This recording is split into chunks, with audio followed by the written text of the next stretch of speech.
Good morning everyone, good morning from ঝিনুক camp Kakrajhore. তো আজকে আমরা চেক আউট করবো, একটু বাদেই ব্রেকফাস্ট করে চেক আউট করবো।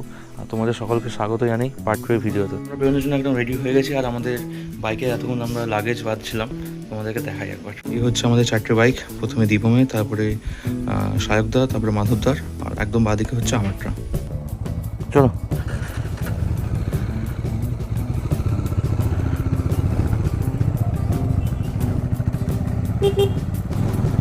আমাদের আবার শুরু হলো পাহাড় চড়া, কারণ এই পাহাড়টা এমনই, মানে পাহাড় পেরিয়ে আমাদের মেইন রাস্তায় যেতে হবে।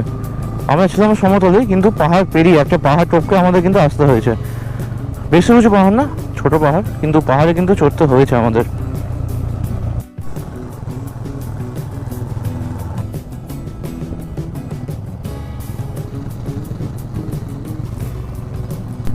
এখানকার গ্রামগুলো দেখো কি সুন্দর, মানে মাঝখান দিয়ে সুন্দর পরিষ্কার রাস্তা গেছে, আর দুদিকে মাটির বাড়ি। এগুলো কিন্তু প্রত্যেকটা মাটির বাড়ি, কিন্তু খুবই নিট অ্যান্ড ক্লিন। দেখো খুব সুন্দরভাবে সাজানো গ্রামগুলো। মানে অন্যান্য জায়গায় কি হয় না, এরকম হলে একদম নোংরা থাকে, হ্যাঁ, কাদা জমে আছে, সেসব কিন্তু কিছু নেই। কিন্তু খুব একদম নিট অ্যান্ড ক্লিন, প্রত্যেকটা বাড়ি একদম দারুণভাবে মেনটেন করা। আবার কালারফুল, বেশ কালার দিয়ে সুন্দর সুন্দর করে কালার দিয়ে করা আছে। এগুলো পাকা বাড়ি, সিমেন্টের বাড়ি, কিন্তু এইগুলোর কথা আমি বলছিলাম। দেখো এই বাড়িটা এমন সুন্দর ডিজাইন করা, বেশ।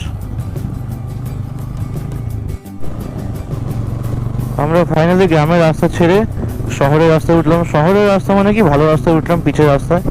এখান থেকে রাস্তা বাড়ি অবধি স্মুথই পাবো আশা করছি, খারাপ আর থাকবে না। আর এই বলতে বলতে আমরা ঝাড়গ্রামকে বিদায় জানাচ্ছি। ঝাড়গ্রাম জেলা এখানেই শেষ। আর রাস্তা দেখো বন্ধুরা, রাস্তা দেখো, বিউটি। সব থেকে ভালো জিনিস হচ্ছে যে আমরা সবাই একসাথে যাচ্ছি, একসাথে স্পিড মেনটেন করে, সব থেকে ভালো জিনিস।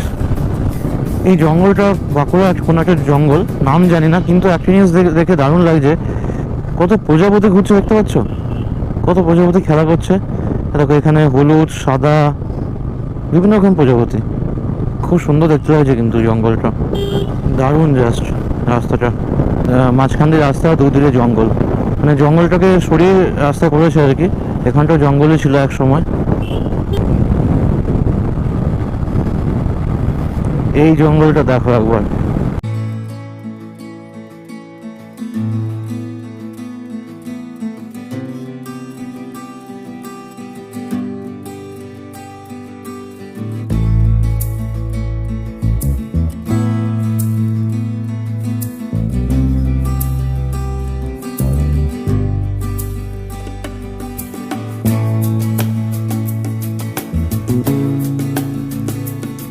আমরা আমাদের দিনের 100 কিলোমিটার আজকে কমপ্লিট করলাম, আর বাকি হয়তো 100 বা 110 কিলোমিটার রয়েছে। আশা করি এখন 3টে বাজে, আমরা হয়তো ম্যাক্সিমাম 6:30 7টা, অনেক পরেই বললাম আমি, তার আগেই হয়তো ঢুকে যাবো আমরা। আর রাস্তা যদি এরকম থাকে অনেক আগে ঢুকে যাবো আশা করছি, দেখা যাক। ঝাড়গ্রাম গেছিলাম।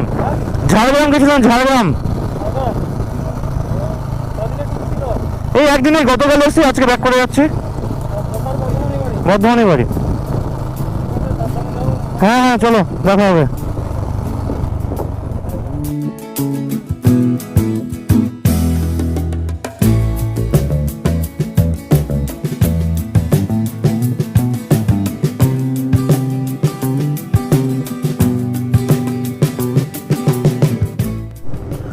আমরা এখন চলে এসেছি বাঁকুড়া মোড়। এখান থেকে আমরা যাবো লেফট সাইড বর্ধমানের দিকে। আর এখান থেকে বাড়ি আমাদের খুব বেশি হলে 6 থেকে 7 কিলোমিটার ম্যাক্সিমাম। অনেকটাই চলে এসছে একবারে। তবে এদিক দিয়ে না আসতে, যদি আমরা দুর্গাপুর থেকে আসতাম তাহলে হয়তো আমরা আরও আগে চলে আসতে পারতাম, কারণ এখানে প্রচুর লরির চাপ এই রাস্তায়।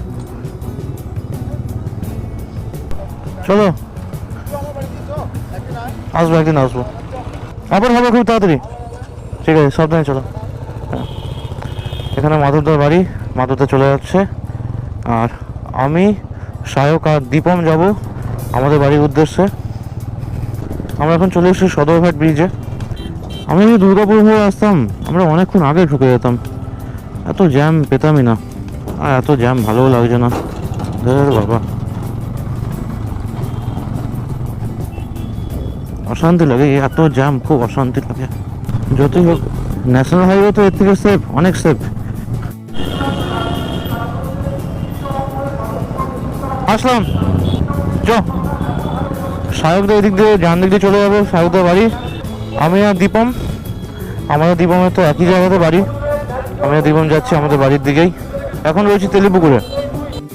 এখন বাজে সন্ধ্যে 5:43, মানে বাজে 5:45। আর আমি চলে এসেছি আমাদের পাড়াতে। মোটামুটি ভালোই ঘুরলাম, আবার দেখি কবে কি যাওয়া যায়। শীতকালে একটা প্ল্যান করছি, জানুয়ারি ফেব্রুয়ারি করে। কালকে বেরোলাম, আজকে চলে এলাম, তো আমাদের রাস্তা হয়ে গেল না আমাদের পাড়াতে।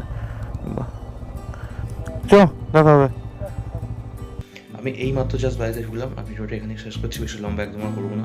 তোমাদের কেমন লেগেছে কিন্তু অবশ্যই জানিও। তোমার সঙ্গে দেখা হবে পরে কোনো একটা ভিডিওতে। চলো, ভালো থাকো, সুস্থ থাকো, সাবধানে থাকো। দেখা হচ্ছে খুব তাড়াতাড়ি। বাই।